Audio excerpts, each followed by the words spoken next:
李小龍，你算老幾啊？響我哋地頭阿支阿左，我一隻手就的起你啦！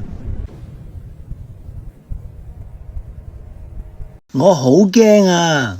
習武嘅人都知道，頭部至脆弱嘅部位，即係要害響邊度？雙眼、鼻哥、雙耳。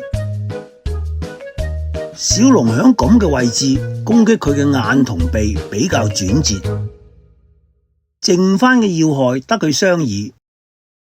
就響電光火石之間，小龍使勁用雙掌拍落條大隻佬對耳度。你當我流㗎？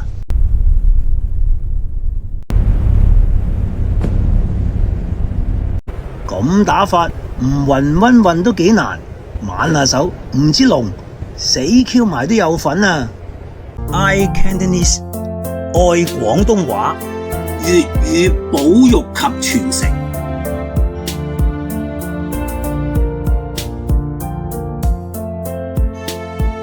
如果覺得內容啱睇嘅 subscribe